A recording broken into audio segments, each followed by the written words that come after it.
How do you keep this team from taking a woe is me mentality towards what's going on with you guys? Like it.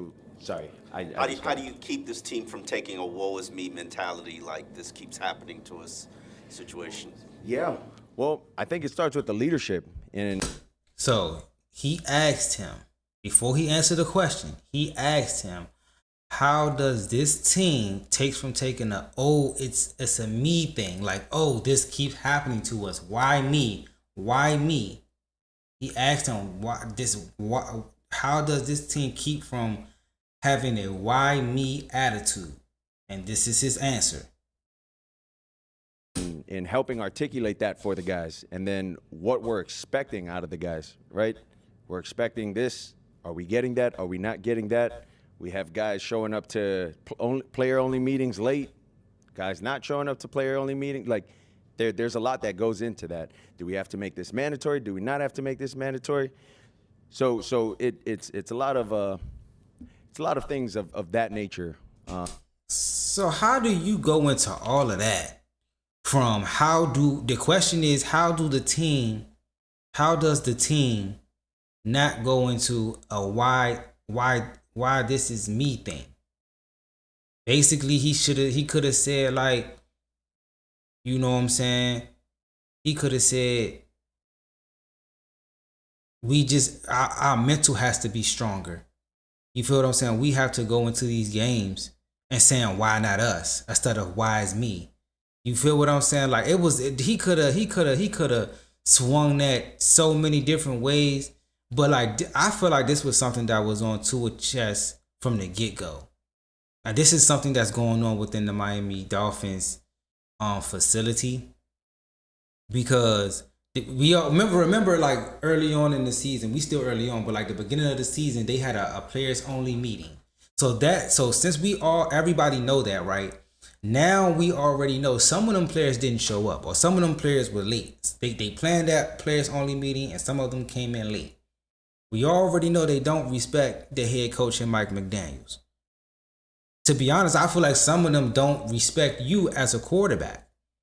To be honest, the way you turn the ball over, your lack of athleticism, like like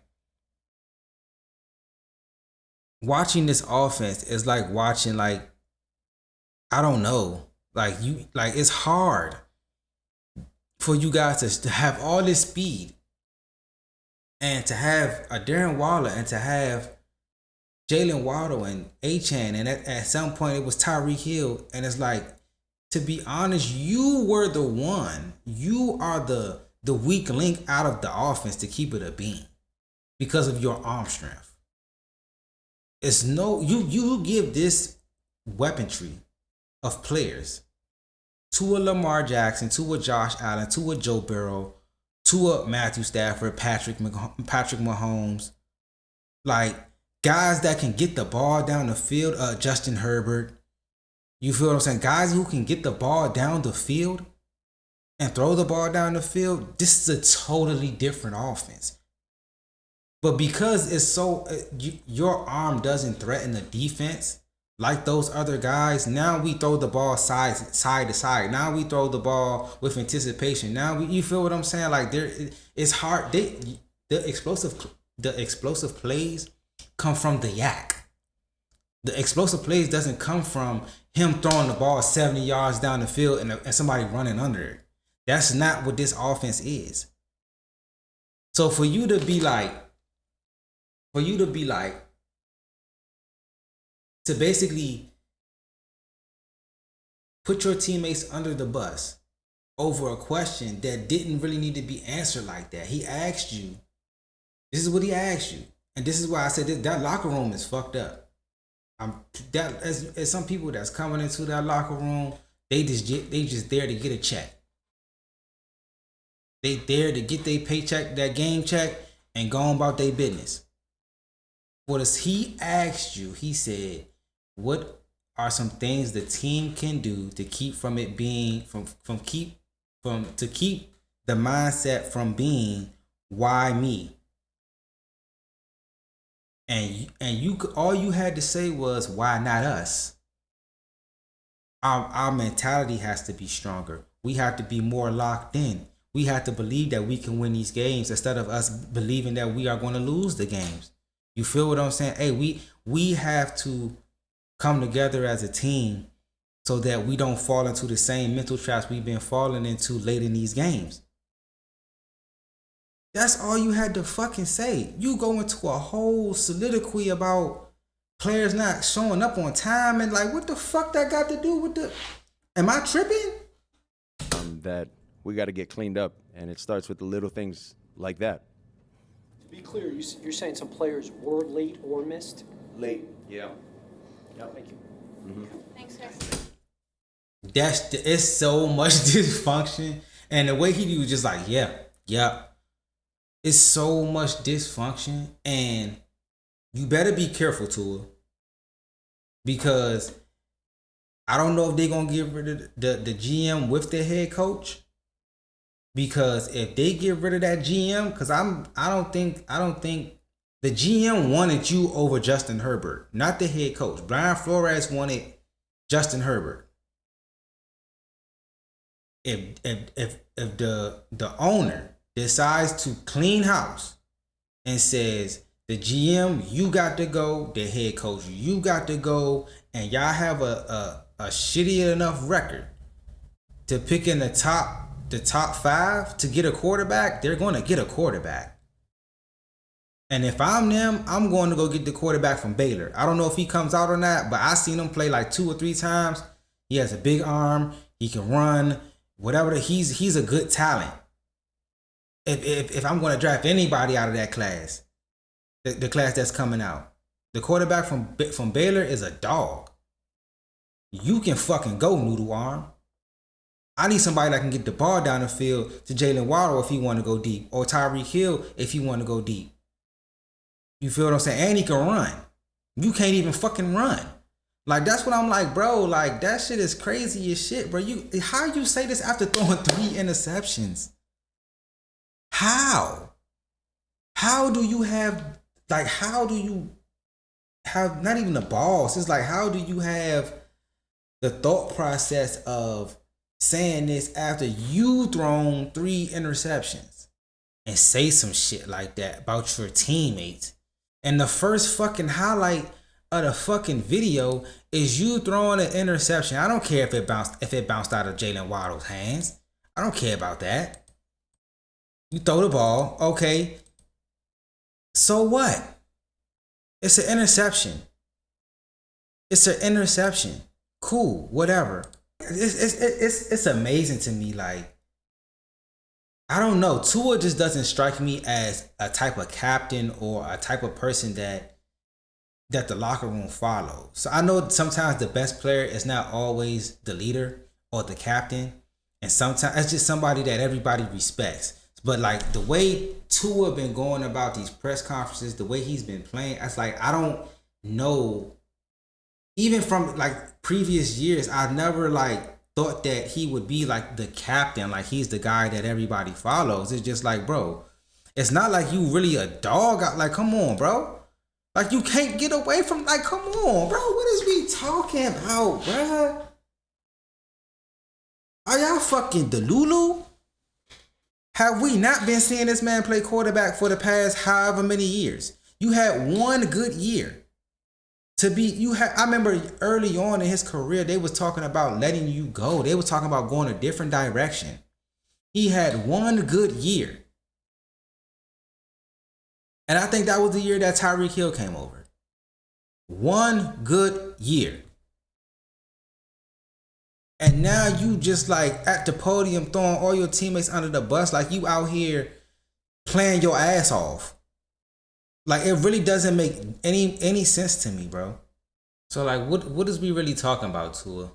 Come on now. Like, you got, at some point, the most fragile player on the team. We have seen you take concussion after concussion after concussion. Some are your fault, some are not. Like, the most fragile player on the team. The most unathletic player on the team. The most turnover bound player on the team right now is basically calling out everybody else And you're like, bruh, you have no drive on the ball. You have no lift on your ball. Your ball has no pop when it comes off your hands. We just being completely honest, bro. This is why y'all offense is side to side and nothing really down the field. You feel what I'm saying? Like, come on, bro. You're not really as athletic. So, but that's what I'm saying. Like, with all that being said, it's crazy to me how a person that in this game threw 3 interceptions but could come to the podium after the game and call out everybody else. That shit is crazy. That's something y'all take care of in-house. That's nothing you need to come to the podium about. I don't care what nobody say. That's something you do not come to the podium about, especially when you're not the number one player making plays out. Come on, bro. Stop. And then Justin Herbert, you actually get some type of pressure with 15. Justin Herbert swings off the defender, throws a ball to Lyle McConkey. Then you don't make the tackle. And then he runs up the boundary. Now we're in field goal. Then he gets the block. Remember, I told y'all in one of my videos, you can't crack back no more. You're supposed to go and jump in front of the guy and put your hands up. That's great, but like, come on, bro. But me personally, I still feel like you don't come to the podium and air out what's going on in the locker room just because you're emotional about a loss. Did you give up on your team? What's this? So we go back and look at film. Did you do everything you possibly could have done to help your team win, even in this moment right here? So let's look at it again. They're not rushing anybody. I want y'all to see that. They're not rushing a soul, and you still threw an interception. But you got the nerve to come to the podium and be like, oh, players don't come to players only meetings, and they're not coming on time, and they're not woo-de-woo-de-woo, and we're trying to see what the guys need and me and such. Like, you're not one of the guys. That's why they're not playing for. Like, come on, bro. That's crazy. You're talking like you're not one of. You're talking like you're a coach. You're not talking like you're one of the players. That's the problem. Bro, they didn't rush a soul. They didn't rush us. Bro, y'all must not be understanding. Even if the game is over, it takes a miracle to get a touchdown, whatever the case may be. You didn't even give your team a chance. They didn't rush a soul. So you mean to tell me you can't even get a completion? When they're not rushing anybody? Not one completion. But your arm is so weak that you couldn't let a route develop down the field, or even if you wanted something short so y'all can start the toss back shit, you throw it in there. Come on, bro. Come on. Did he run it back for a touchdown? Did he? Oh my God, that would have been real disrespectful. Hey, Tua, bro, I ain't even gonna lie. I hope they find a quarterback. I hope they go in the draft, they find a quarterback, and you become a backup. You deserve to be a backup. My opinion, you deserve to be a backup.